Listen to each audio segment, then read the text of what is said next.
Good morning, everybody. Thank you for the warm introductions. I know people have come quite far, and hopefully this should be something really interesting to kind of take you through. So, as Sam quite kindly said, I own Easy Crypto Hunter. We are one of the UK's largest GPU mining hardware specialists. So we sell those wonderful mining machines that are outside and help get everybody involved, because mining is fantastically profitable, even in the UK. And a lot of people have all these misconceptions and all these problems, and that's really what I want to kind of take you through today, just to kind of help everybody understand how it works, why it's so important, what are the opportunities, and obviously, worst case scenario, you guys are going to end up feeling well educated, and if nothing else, it will certainly help you trading as well, which we'll get to later. So that's kind of the title of the talk. Is it all too good to be true? Surely you can't just have a machine and you plug it in the wall and you turn it on and it makes you money. You can. It's a pretty cool world. I'm sure we're all aware crypto offers us some amazing opportunities, and this is one of the magical ones that we come across. So this is pretty much what we're going to get through today. Easy Crypto Hunter, who, what and why. Mining myths debunked. That should be quite excited. And opportunities and what is possible with crypto mining in the UK. So who are Easy Crypto Hunter? So what we're all about. It was founded by myself in 2017, so actually only in November did the first payment go through in the company, and within, what is that, maybe 8 months, 9 months, we're now the UK's leading provider, which is ridiculous, because I'm just a kid that watched videos on YouTube, right? And here we are. So this is some of the advantages that the crypto space offers. You know, just like the coins, just like everything, the market and everything around it's moving extremely quickly, and we've capitalized on that and are doing quite well as best we can. So we obviously have been invested. I've personally been invested in crypto for quite a long time. We run our own mining farm as well. We've got our own facilities that we now do that. And we spend a lot of time now attending and running events to kind of help educate people into crypto, because a lot of people, you go to all these blockchain conferences, I guess. How many of you guys have been to like a blockchain crypto conference in London, or, you know, there's all these conferences coming. There's no one talking about mining. But yet, that's where everything comes from in the first place. So there's kind of a really big need to kind of explain these things, and that's what we try to do. So the way that we do things is a little bit different. We have real people, a totally open office, so any of you can come and see us, come and see the equipment, and we kind of like to keep things as transparent as possible. So this is kind of why I kind of did things, really. So, you know, a friendly face and a stupid shirt into crypto mining. So there's way too many scams and BS and Ponzi's and all sorts of crap out there, as I'm sure you guys are aware of. So we just wanted to create a straightforward, open, honest dialogue with our customers, and make sure everyone is at least well educated. Fine, it may or may not be for you, but at least you can now make an informed decision. And that's really what we want to be able to do. That's pretty much about it. So this is kind of what we do. So the core services that we offer, really, and the kind of developments that are into, obviously we do mining rigs, as is the one out there. We also do mining farms, which typically we class as 10 or more rigs for a farm. We also, sorry, is that going? Is that better? Is it on? Should be.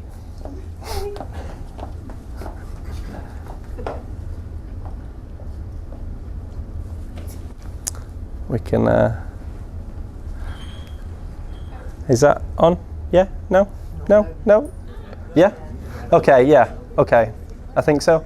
We good at the back? Is that good? Sound? Kind of? I think we need it up a bit. Okay. Yeah, okay. Yeah, there we go. I think we got that. Perfect. Excellent. Thanks, guys. No, that's fine. Perfect. So, start again. Did we kind of miss the first bit at the back? Is it, we got it, we're okay? Okay, perfect, yeah. So we also do crypto containers. Now there's a cool little video here that I won't show you. I think we've had enough tech drama this morning to get out the PowerPoint slide. But on the rig outside, we've got a little video. So we actually do, imagine a shipping container for like cargo shipping. We actually specialize in decking out those with a really large number of rigs. So I only got back from Mayfair last week to do a consultation with the royal Saudi family to put some containers out there. So there's some big players now moving into this space, and that's kind of one of the things we specialize into. And then, of course, consultancy. So I was speaking at the Crypto Investor Show in London. We'll be keynoting next to the CEO of Ripple and the CEO of Coinbase at the MacJack Festival on the 13th of December. Sorry, 13th of this month in June. So there's a lot going on in crypto space at the moment, and we want to try and get involved. So thank you. So the boring stuff, obviously this is crypto. You guys kind of know the rules, the regs, you know how it works. Crypto's all over the place. All the figures that we've put together in this presentation for you are very, very fresh indeed. We've done this very recently. But again, this is where we are. Please take everything with a pinch of salt. Come and speak to us in person. We'll show you all the details behind where the numbers came from. But of course, we have to put a disclaimer up there because what's true today may very well be different tomorrow. But you know, luckily we all understand how that works here. So, first place to start is what are mining rigs actually doing? Because if you don't really understand what they do, it's very difficult to understand where this magical money comes from. So it's very simple. So I guess a lot of you are pretty familiar with the ledger system that all the crypto kind of blockchain works on. So if you imagine all these different computers here as an effective mining rig, essentially, and what ends up happening is my rigs, your rigs, the rigs that are out there in the corridor, they essentially process all the transactions. So if I wanted to send you some Ethereum, it's machines like mine and yours that will ultimately process that transaction to make sure nothing's been made up, nothing's been lost, all the records are equal, everything checks out. Every single computer in the world, every mining rig, simultaneously verifies all the information is correct. And that ends up meaning that this public ledger gets updated, and it's a very nice way to make sure everything is tickety-boo, which is one of the big advantages of blockchain, unlike a normal system, which we'll get to in a second. So in a nutshell, without giving you all the crazy technicals, you're essentially just renting computer power. You know, so you're all very familiar with paying for, you know, I'm sure a lot of you may have your own website. You don't think anything of paying money to host your web server, which it's kind of like the same thing, like you're paying for a computer to host something. Mining is a similar kind of logic, like ultimately you're renting out computer power to help provide power to a network in its simplest form. So obviously they're solving very complex mathematical algorithms, which, you know, go over my head, don't need to worry about it. And essentially as a thank you for providing power to that network, you get paid with a little bit of that respective coin that you're help mining. That's pretty much it in a nutshell. So obviously Bitcoin was the first mineable coin, and now there are hundreds, and that's kind of where it starts to get really exciting. So hopefully that's a quickie overview. You don't really need to understand more than that. You know, I can start talking about block times and rates and all this stuff, but it's just not really too helpful. So mining myth busting, this is where it starts to get really interesting, because no doubt these questions some of you may kind of have in your head. So we're going to basically run through, is it really needed? Because hang on Josh, like not every coin is a mineable coin. What's wrong with Neo or Ripple or IOTA? They're great coins, you can't mine those. Fair point, so we can go through that. There's only one way to mine. We'll kind of discuss, you know, you might have heard of different types of machines, or there's this to do and that to do. We'll kind of try to settle that a little bit. Ethereum is, you know, the big coin everyone hears about when it comes to mining. Oh, should we mine Ethereum? ASIC, high maintenance, too much electric, way too technical, you know, it's some really difficult things. And do we need to be a crypto expert? And the answer to all of these we're going to fly through now. So mining is unnecessary. So proof of work, that's probably a term some of you are familiar with. So effectively what that is the machines are proving the work by the algorithms and the maths and the numbers that they're crunching. It is effectively making sure that in order for something to be verified, some work has been done to achieve that. So that's kind of where the algorithms come in. So without these systems happening, no transactions are able to take place. So without mining, nothing can be verified. So sometimes people think, you know, there's all these other coins, Josh, what do we need? But we all kind of know in this room, pretty much everything is traded, or at least in trading pairs, with Bitcoin and Ethereum, which of course are the two biggest mineable coins. So without cryptocurrency mining full stop, the whole network, irrespective of whether it's a mineable coin or not, is going to come to a horrible ending. So there really is a criticality in mining, which is quite important. So there's only one way to mine. This is kind of where people get all kind of pepped up on, you know, I'm sure a lot of you have heard, is anyone familiar with a Bitcoin miner S9, Antminer S9? Is that, anyone heard of that? Okay, a little bit, so it's a vague term. Okay, we'll discuss that in a second. So at the moment, according to CoinMarketCap, which is I'm sure on a website you're familiar with, there are 584 mineable different coins. That's actually over 600, and we made this presentation less than a week ago. So that gives you a pretty good idea of how quick things are mining. So you may have heard of Bitcoin and Ethereum. There are literally over 600 other coins that you can mine and make a nice buck doing. There's more being added daily, and the algorithms here, this is something to kind of understand. So again, without the technical details, you don't need to know. Everyone understands that you have Windows and you have Mac, two different operating systems, decoded differently, they run differently, perform a similar function. An algorithm is nothing more than the language in which a coin is written in, basically. And different things are able to do different algorithms at different speeds. That's all you need to know. So ASIC machines, and why this is important, is an application-specific integrated chip. So in a nutshell, that is what they look like. You've probably seen that picture floating around. Now, what are they in essence? So the biggest machines of their nature are, there's a big company in China called Bitmain, and they specialize and dominate the world's market in ASIC mining. So effectively, an ASIC chip is just, imagine like a computer chip, and it's very, very, very good at just doing one thing, and it does it very well. So unlike where we're going to go in a minute with the graphics card stuff that can do lots of things, an ASIC chip is a one-trick pony, and it's fantastic at doing that one job. So GPU, which a graphics processing unit, so the cards you've seen outside there today, it is nothing more than the same card that you would put in a normal gaming computer to play computer graphics on. It's the same thing, which has a lot of advantages that we'll get to shortly. And this graph kind of in one slide kind of gives you a good overview of the whole mining space. So a lot of people ask me in the mining world, oh Josh, should I buy an ASIC machine or should I buy a GPU machine? And there's some fundamental differences between them.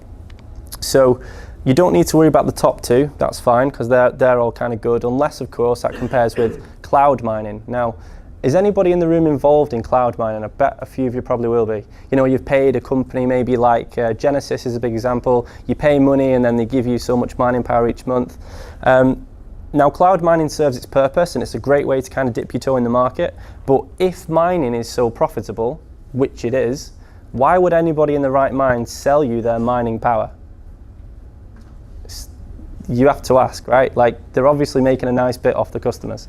So the way that cloud mining works is you're tied in for a contract, typically a 2-year contract. You don't really have any flexibility in what you can and can't mine.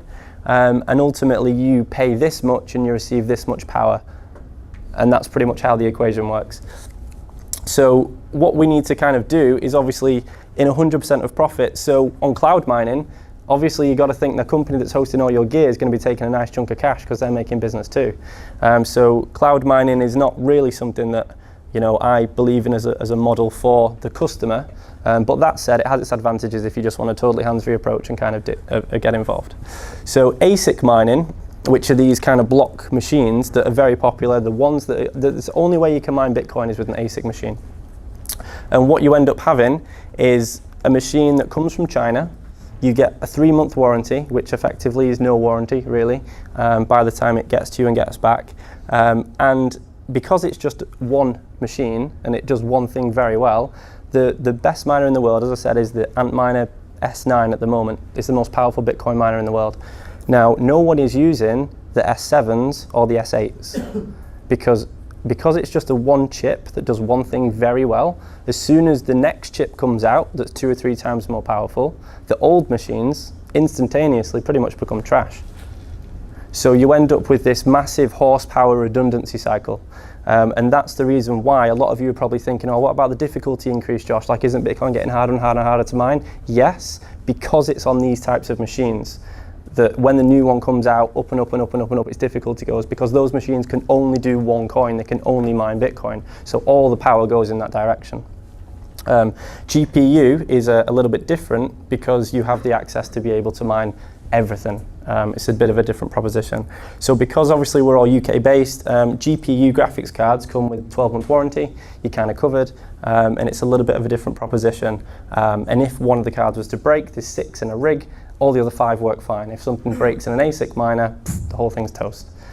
So there's a lot of kind of flexibility with GPU that doesn't necessarily come with ASIC. You should mine Ethereum. This is a big one. So a lot of you have heard about Ethereum.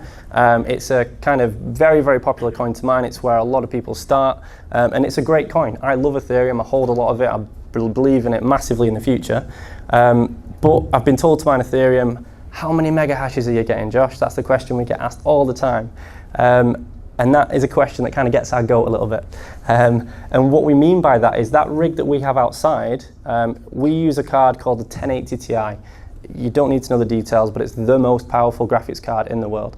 There's 7 or 8 cards below it that are still profitable, but the 1080 Ti is the most profitable. And the reason why that's such a great card is everyone says, oh, Josh, I bet that's amazing on Ethereum. Well, to be honest, I don't know. Well, of course I do know, but I don't care. Because actually, this is a website called whattomine.com. It shows you what the best coin is to mine.com, pretty great name. And you can basically, above this, there's actually like a little calculator where you put in the graphics cards that you've got. It's like a drop-down menu, so you can put in 6 1080 Ti, which is what we've got outside, and it will bring up a huge list of all the mineable coins, and this bit over here tells you exactly how much profit you're making. So when we did this, it was about $22 to $25 a day, which was pretty much what you were getting. Now, Raven coin is the big coin that we're mining at the moment. A lot of you may or may not have heard of it. It's a coin that we believe in quite well. It's got a great team behind it. It's the most profitable coin to mine as of putting this presentation together. Now, where is Ethereum? Actually, all the way down here at number 15. So I have no interest in mining the 15th most profitable coin, because we all know that cryptocurrency is pretty much totally interchangeable, and I can just mine way more Raven coin, exchange it for Ethereum, buy twice as much Ethereum, and pocket the change. So that's a really interesting way to kind of think about this. It kind of gets much wider and deeper than people think, which is really cool. So this is kind of when we talked about algorithms before, the languages these are all programmed in.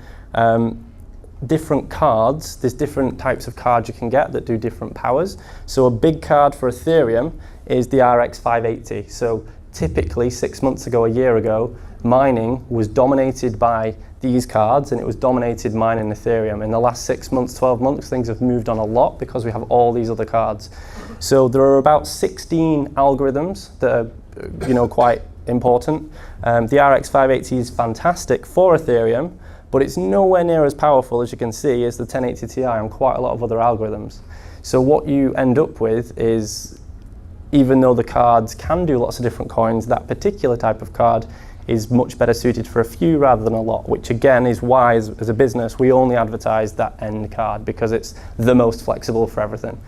Because I don't know what the most profitable coin to mine in 2 months is going to be, but I know that the equipment that we provide will be able to mine it. Which is fundamentally the reason why ASICs can be a bit of a problem, because I don't know and you don't know where the market's going to be. So by buying equipment that does one thing, you're somewhat limiting yourself. Not that that's a bad thing in every instance, but flexibility is quite vital. So some of you may or may not have been following the news and the kind of mining world at the moment. So we have this, if you've not gathered already, kind of 2 sides to mining, ASIC or GPU.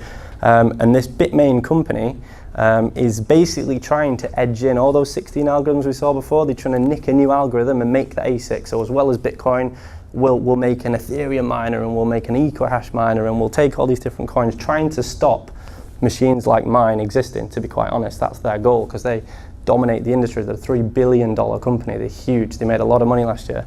But what we're finding is Monero is a very big coin a lot of you heard of, totally GPU mineable.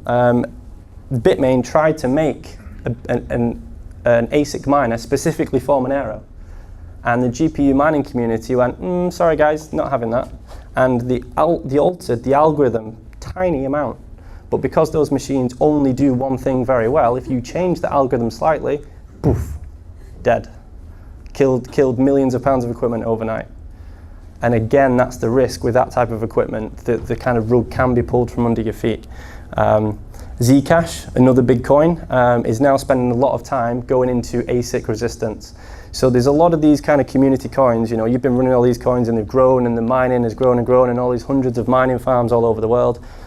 People are not happy with one company, particularly this Chinese company Bitmain, dominating the world, because then we end up with this wonderful new decentralized currency and this decentralized world that we're creating, which effectively is then dominated by a single hardware manufacturer. So the ethos doesn't really add up to a lot of people. So there's a big resistance for the machines of this nature, because the idea behind Satoshi Nakamoto's original vision is one computer, one vote. So given now we're at a point where your computer looks a bit different, but the point is those graphics cards, in theory, anyone can have one in a computer and join the fun. You don't need specialist equipment, which is kind of what's really cool. So Ravencoin is a big new coin, and one of the reasons why it's doing so well is those algorithms that I keep banging on about, the 16 main types. Ravencoin is on a new algorithm called X16R. So basically it takes those 16 algorithms and automatically rotates them. So they can never make an ASIC machine for Raven, is the theory behind it at least. So there's a really big push in the community to try and keep everything as decentralized as possible, because I'm sure we can agree that's kind of the whole point of this, to get away from those types of people. 5, it's high maintenance. Oh, I'm not a computer guy. I don't know how to mine a rig. Oh, it's so confusing and it's computer stuff. Well, no, a few of you have asked us this morning how it all kind of works, and this is where it gets really, really interesting. So everything is entirely 100% totally done for you. If you can plug in a computer and turn it on, that's it. Copying and pasting might be the hardest bit. So there's 2 ways to run the machine, which we'll get to now. So one of the ways, which is running outside. So that thing you see out there, that mining rig, is a Windows 10 computer. You can go on Google with it. You can plug a screen into it, a monitor, mouse, and keyboard. It's a computer, the whole thing, just as you love and recognize. Now, on there, you can run a piece of software called NiceHash. And what NiceHash does is effectively scans your machine, scans not all the mineable coins, but the majority of mineable coins. And as the prices move in the market, it will automatically mine the most profitable coin at the time, which can change every 10 minutes. It will then mine that coin, sell that coin, and then pay you in Bitcoin. So you turn the machine on, copy and paste in your Bitcoin wallet address. It's not technically mining Bitcoin, it's mining other coins, but then pays you in Bitcoin. Sweet. Easy. And it literally has a start button, like copy, paste, start. I mean, that's as technological as it gets. So that's it really is as simple as this. Plug in your Ethernet cable, or it runs on Wi-Fi. Power packs, turn it on, check, press play. Nice and simple. Which is really pretty good to do. So it costs too much in electric. This is one of the favorite questions, particularly in the UK. Everybody goes, oh, these machines are so expensive, it's going to cost so much money, what are we going to do, how's it going to work? This is actually a very good breakdown of how it works. So our most powerful bit of kit, which is, to be honest, is 99% of what we provide, is about 130 quid a month in electric on domestic UK, or about £108 a month on commercial, because you get your VAT back on electric. So call it 130 quid a month. You don't really care how much the electric is if you're making way more money than that in crypto. It's pretty much the nutshell. Because actually, as we go through the numbers shortly, because that's kind of what I'm sure you guys are interested in, electric actually makes up quite a small component of your kind of money, because if this machine is mining crypto, obviously you're bothered about gaining crypto and where that market value is going to go. The electric bill is kind of somewhat of a non-issue. And as a customer, we get a lot of people saying, hey Josh, come and mine in Russia, come and mine in Romania, come and mine in all these other countries. And we actually don't advertise our services for any projects above £5 million outside of the UK. Because yes, you can go to somewhere like Romania or Poland and get electric at maybe 6 or 7 pence a kilowatt instead of 11 or 12 in the UK. So you might save 5p a kilowatt. Yeah, and if you've got £10 million a year, that does add up. But under that type of volume, you've got the shipping cost of moving stuff over there, you've got the import duty, you've got difference in quality in power grids, in broadband, you've got security as an issue, insurance is a real nightmare in some European countries. So actually, all things considered, the UK is a fantastic place to mine. You can insure your stuff, it's nice and safe, no one's going to come and chop your head off for a rig, and the electric grid is pretty good. We never really get blackouts or brownouts. It's a pretty good place to be.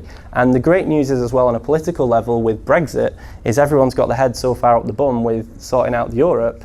Crypto regulation is just, no one's got a clue, which is fantastic for us, because I genuinely believe in the future, these machines do print money. That's what they do.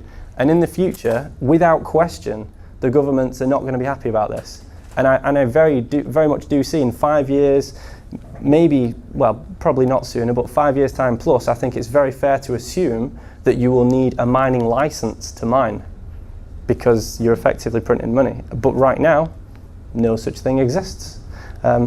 Sorry, I've got questions at the end. If you can save it, then that'll be fantastic. Thank you. So you can see the different prices there, at the kind of electric as we go. So again, it's too technical. Oh, it's so scary. As long as you can copy and paste, we can do the whole thing for you. So there's two ways to run the machine. There's the auto mine software way that pays you in Bitcoin, or you can choose to mine any coin of your choice in the whole wide world and hold that individual coin. So we'll get to, once we've gone through the myths, we'll get to what you can do with it later.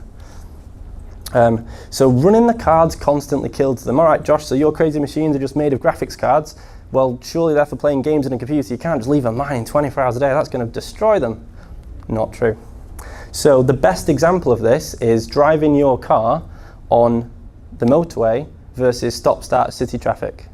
Yes, you're doing more distance on a motorway, but it's much better for your car than stop-start, stop-start, stop-start. So if you imagine these computer graphics cards are designed to play games, they're in a very small computer and they're off and they're on and they're off and they're on and the game and the computer stop and blah, blah, blah, blah. That's quite hard on the components. The biggest degradation for any electrical item is heat.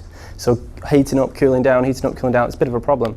Whereas when they're mining, we actually undervolt the cards, so less electric goes to them than normal, whilst getting more power out for mining, and they run at constant temperature. So actually, the cards really do sit quite happily for a very long time indeed.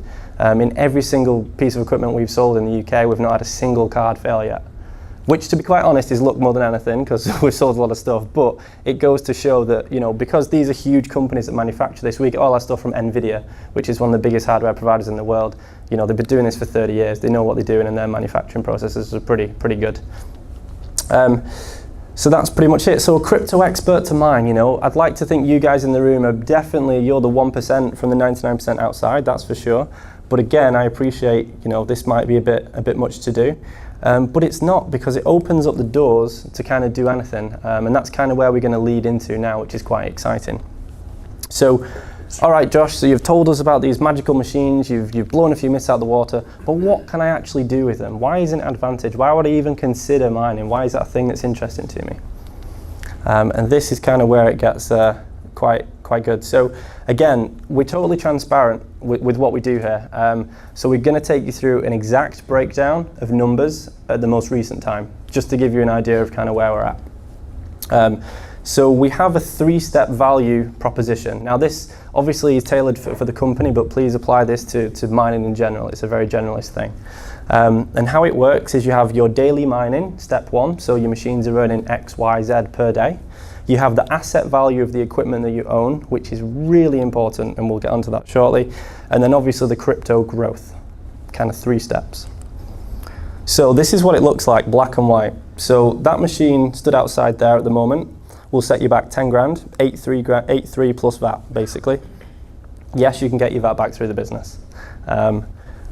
Second kind of step, so you get your kind of 278 days-ish. That's averaged around 30 quid per day, which is pretty much what we got in the first quarter of this month and of last year combined. It roughly works out about £30 profit per day. January, of course, was stupid numbers.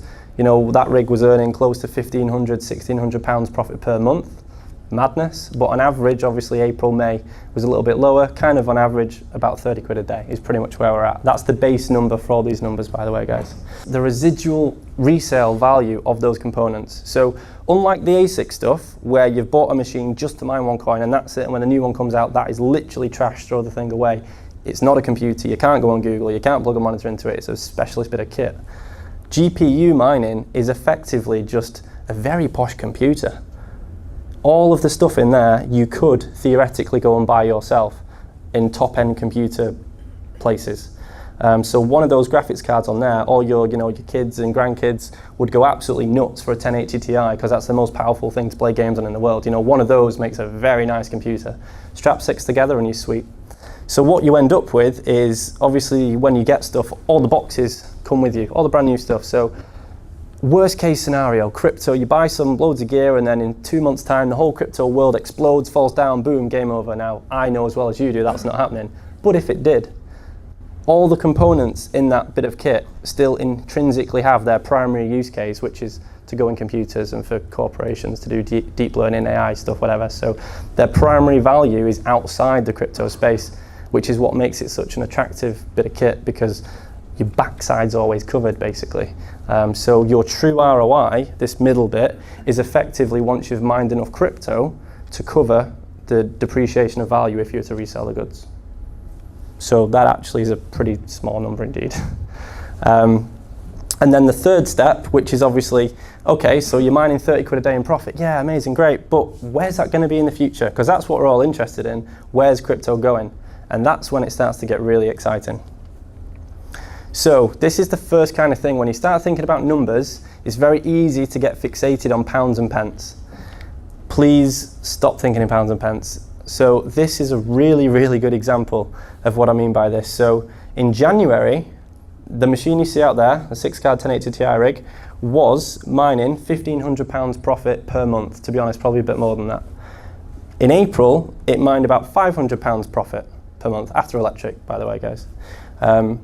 So you think there's a big difference between those two figures, Josh. 1,500 quid, now it's only 500 quid. Oh, mining's getting rubbish, this is stupid. But obviously what you have to realize is the amount of coins you mined was proportionally the same. It's just that the market price of those coins has changed.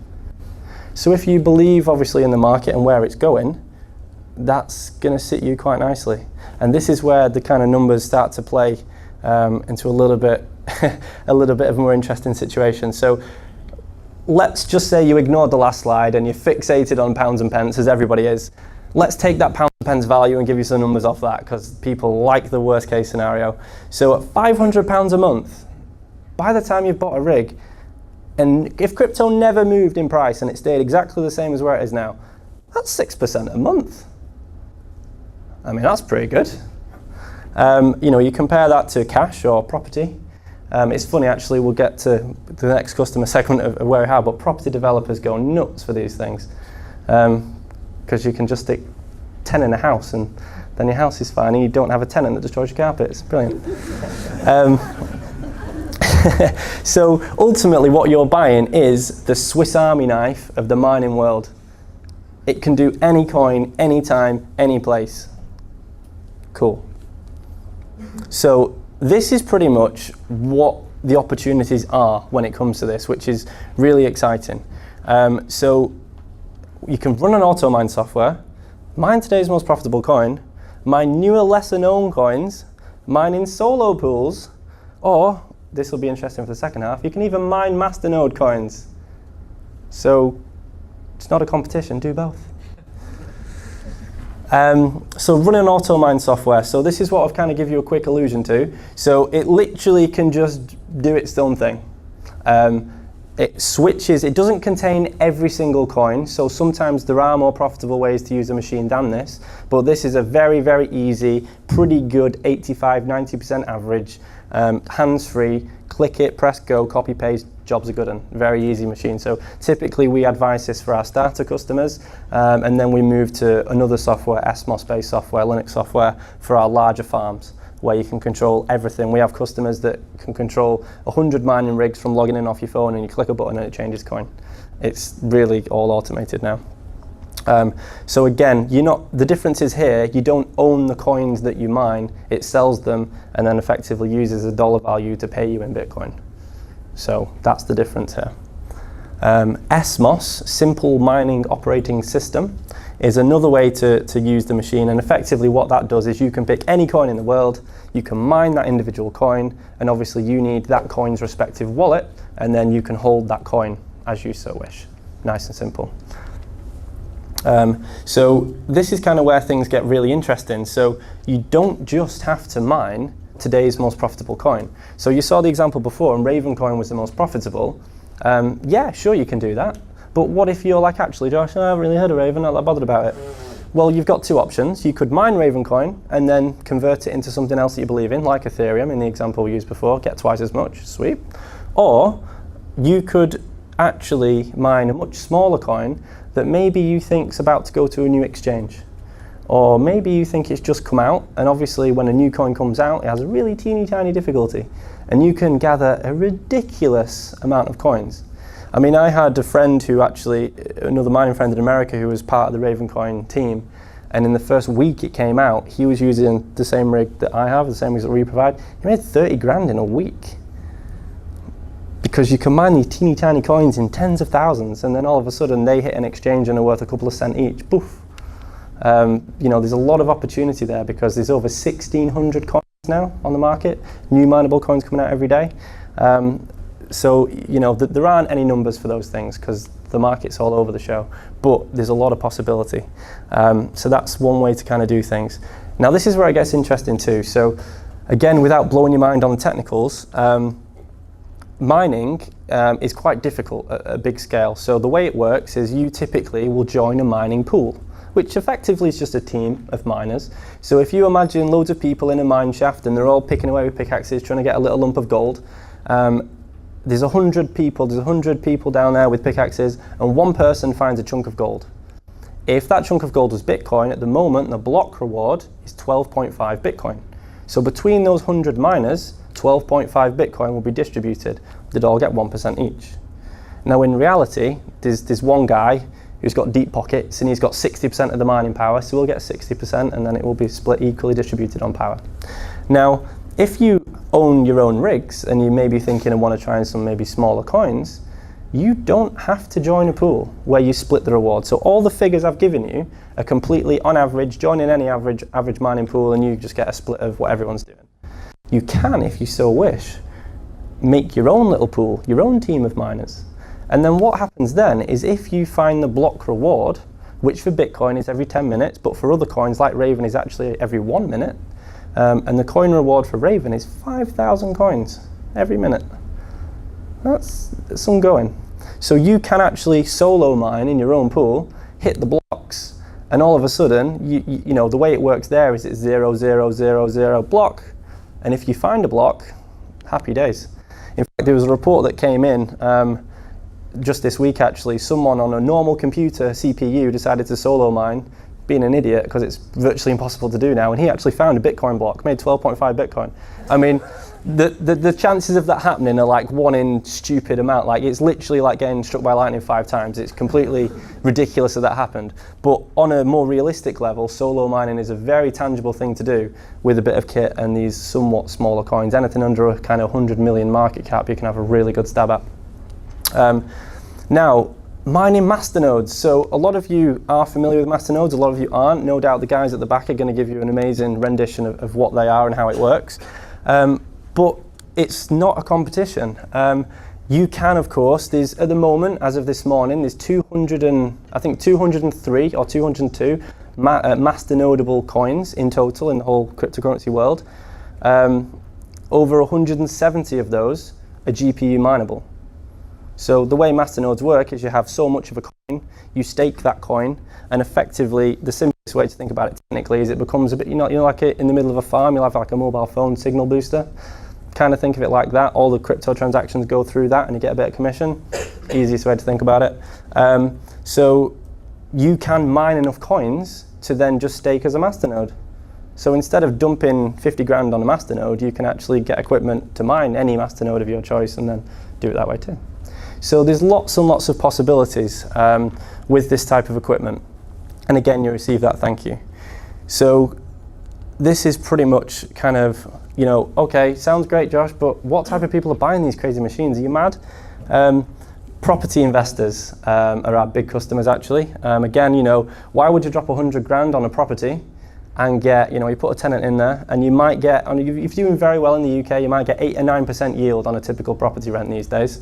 Which is pretty good. You know, what you're getting in the bank, 1%, inflation's running at 3%. So, you know, technically you're losing 2% of your own money in the UK at the moment if your money's in the bank. So property investors, drop 100 grand on a house, stick a tenant in there, 8%, 9% a year. If you can even find a house for 100 grand, that's not going to happen. Whereas if you spent 100 grand on rigs, all of a sudden, you're earning 7.5 grand a month from no tenant. Just plug it in the plug socket, it's internet cable, boof, off you go. Virtual tenants, right? So that's kind of a big area for us. Business owners. So because you're effectively just buying a computer, you can get the VAT back. You can, you know, some customers have even used it for R&D tax credits, which is none of my business. How you put it through your books is totally up to you. But some people may or may not have done that on the back. So, I'm researching a new coin, 130% through tax. So there's certain ways to do that there, but of course you are just buying a computer, so you can of course write it down as a depreciating asset through your books on the business the same way you would any other computer, which is interesting bit of kit to do. Individuals, so we've had retired couples buy some, put a bit of pension money in. We've had, last month we had a customer whose wife was going on maternity leave, so we thought, oh, that'll be a nice way to have some extra income coming in. That was kind of cool. All sorts of different people that just really want passive income. Crypto traders. We get a lot of people that trade crypto because obviously we accept full Bitcoin payment, full crypto payment.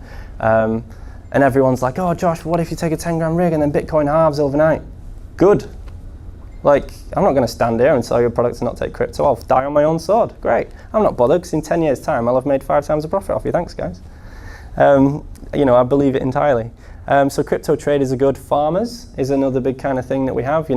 Farmers typically have, so in the UK particularly, what's really interesting is there's a lot of people that have, solar panels, wind farms, turbines. And the way that works in the UK is you get paid a tariff, typically about 4.5p a kilowatt for generating that electric. Now, some of the larger customers I have, we're working with a lot of waste to energy firms at the moment where they take what would be landfill waste, incinerate it, make cheap electric. And the connection fee to connect their little power plants or solar farms or wind farms to the grid, it can be over 2.5 million quid. It's a lot of money. And then you get paid 4.5p and that's the business model. Great. But actually, if you just stick on a shed load of mining rigs on the super cheap power that you're generating, all of a sudden you're earning way more money than you ever would on tariff. So that's a new thing. In fact, I've actually just met a customer who has a waste to energy firm. So he takes waste that would go to landfill, incinerates it, sells the base products, very good for the environment. He then mines on the cheap electric, great. He then uses the heat that's generated from all these GPUs. He's got a lot. Heat isn't an issue, don't worry about it. But obviously if you've got 100, something to consider. He then uses the heat to then actually grow medical marijuana. Right. Now here's the thing. I was like, nah, you can't do that in the UK, easy tiger, like you're pulling some stunts here. Apparently, so this is the thing, apparently the UK is one of the largest growers of medical marijuana. How's that a thing? Like I was like, nah, no way, surely not. But apparently, because it's totally illegal here, we ship it all to Canada and America because over there the laws to grow it are more strict than here. Didn't even know that was a thing. So I was like, well, that's very carbon neutral, I guess, like, whatever. Okay, sure. And then investment groups as well. So I spend a lot of time in London at the moment doing a lot of big consortium investment groups because obviously, as you can imagine, there's a lot of kind of hedge fund managers. I'm sure maybe Siam will touch on this later. Like one of the reasons I at least believe the market's quite stagnant at the moment, I do a lot of consulting with the big firms in London, and at the moment it's totally illegal for the big people to get involved, no pensions, no hedge funds, none of these big boys, but that's all changing, all the regulation is being moved through, and as soon as those gates open, off to the races we go. So a lot of people are getting savvy to that now and are getting involved in this type of activity before that happens.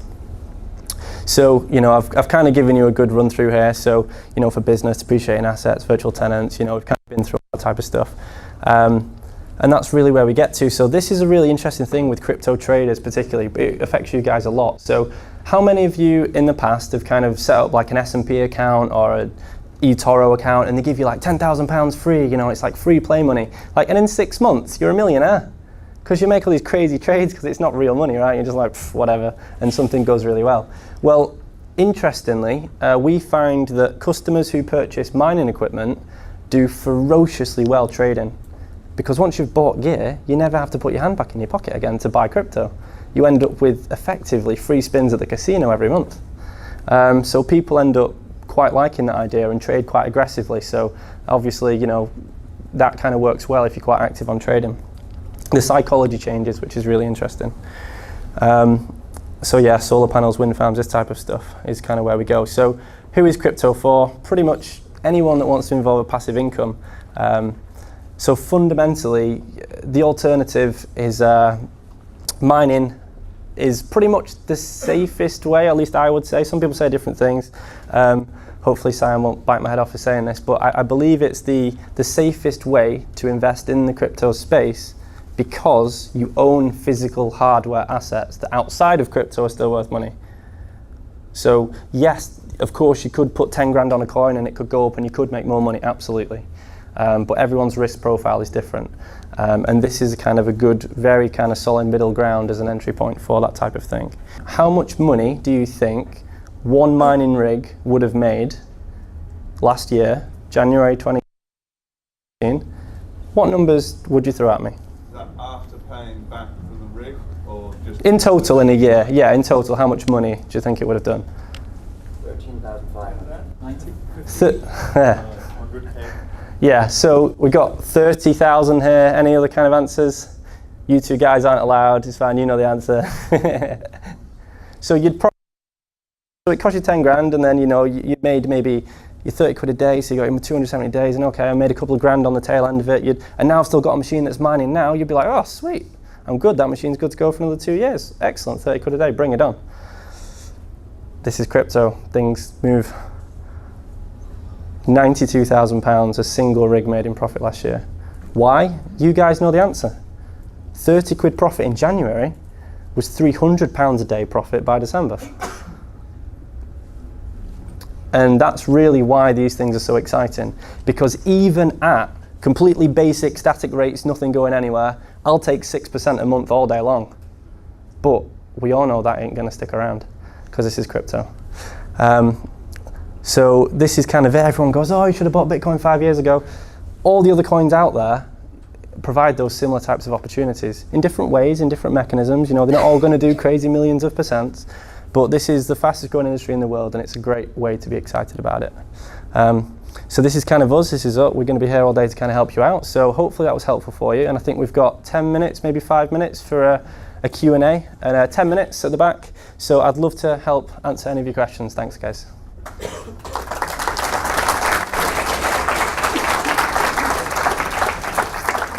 Sir, who's that here?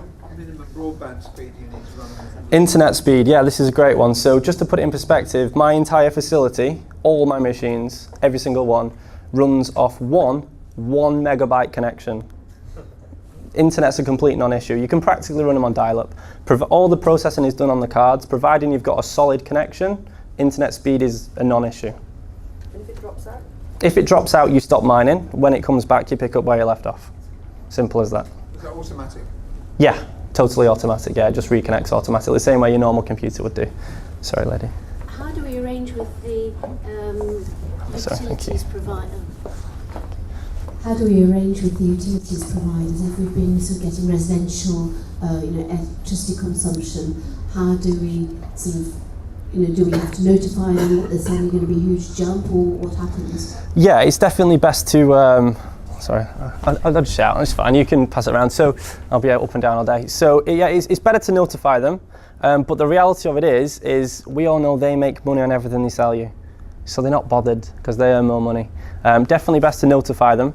But fundamentally, we've not had a customer report any issue with them other than a call, oh, your bills have gone up. Okay, maybe you should get a meter installed to monitor it a bit more accurately so you're not in debt or balance each month. That's about the answer, really. You mentioned the rig generates a little bit of heat. Yes. Is there a particular place that you need to put it for the installation, or can you just put it under your desk? So yeah, the kind of advice we give to customers is put a machine in anywhere where you'd be happy to run a normal computer. So you wouldn't want to put it in a cupboard under the stairs. A bit of airflow is quite good for it. So you wouldn't want to put it in a damp, horrible cobweb garage, but basements that are clean, or spare rooms, or anywhere really. But the thing is like that picture before, you can get some shelves and in a very small footprint stack quite a few together, and it doesn't take up a lot of footprint at all. The footprint's very small for the output. What the noise levels? I know there's no great sort of noise. That's another great question. So the ASIC miners, a lot of you may have seen those videos on YouTube of these mining farms and people have got ear protectors on, they're going totally deaf, and it's absolutely wild. They're industrial grade equipment, whereas you can go and stand next to that bit outside and it's practically silent. I mean, yes, you can hear them, but I sleep next to one, I'll put it that way.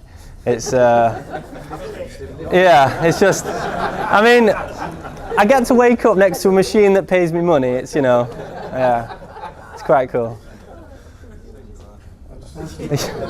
Yes, I am single. Thanks for that. Yeah, okay, yeah. If anybody asks, okay, I'm married to the business and I have a child called BMW, so it's fine. It's good. Thank you. Sorry. Sorry, I just want to know, what's the typical kilowatt output per Perfect. Yeah, so it's 1,300 watts per 6-card rig. So for argument's sake, a hairdryer is 2,000. But of course, that is on 24 hours a day. So you're looking around, on domestic, around £3.50 a day in electric. On commercial, around £130 a month on domestic, around £108 a month on commercial.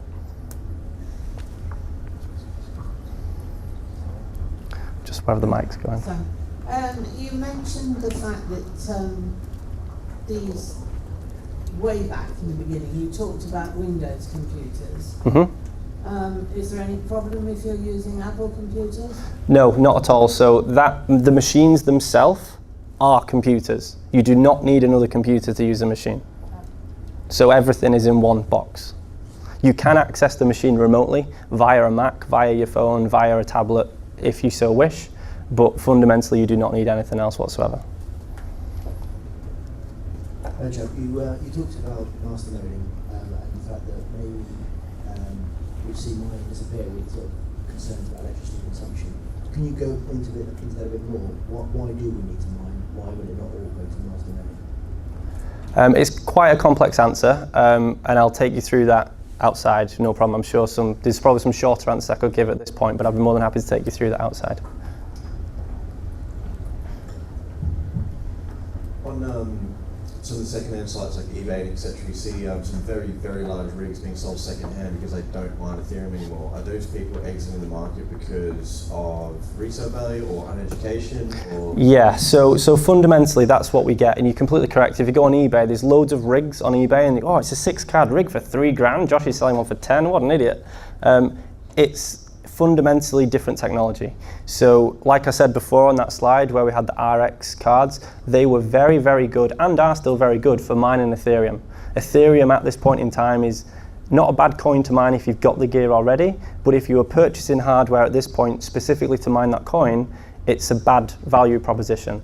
The cards that we use, the Ethereum out of those 16 algorithms smashes 1 very well.